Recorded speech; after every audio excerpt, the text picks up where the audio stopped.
mga chika Doras! Ang chika ko for today's video ay magkakaroon ng muli ng media conference ang mga cast ng A Very Good Girl sa pangunguna ni Miss Queen Catherine Bernardo. Naghahanda na nga ang Asia superstar Catherine Bernardo para sa media conference ng kanyang pelikulang A Very Good Girl. Ang A Very Good Girl ay ang pinag-uusapang pelikula ngayong taon. Excited na din ang lahat ng mga fans and supporters ni Catherine para sa media conference dahil i-reveal na ang official trailer and official poster ng A Very Good Girl. Mamaya na yan, alas 5 ng hapon. Nakaka-excite naman. Akala mo naman makaka-attend ako, no? Actually, trending na ngayon sa Twitter ang hashtag A Very Good Girl official.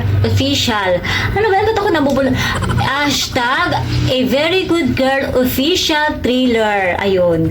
Grabe, nabubulol ako. Kaya mga chika Doras, i-alarm nyo na ang inyong mga relo dahil ako last year pa naka-alarm. Ganyan ako ka-loyal kay Miss Catherine. Para siguradong hindi ko ma-miss. Wala pala akong relo.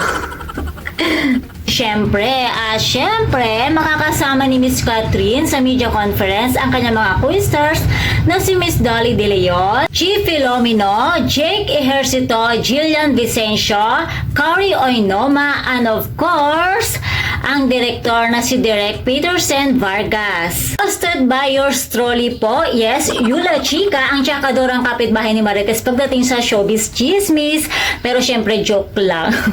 Ayun, hosted by my one and only friend, Mr. MJ Felipe. Friend talaga.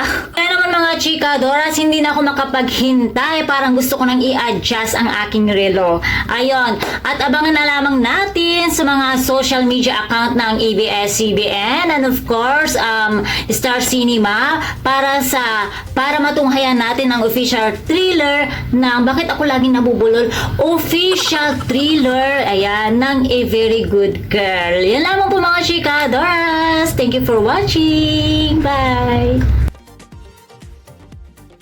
Please don't forget to watch, like, share, and subscribe my channel and click the notification button para ma-notify ka kung meron akong bagong video. Thank you for watching!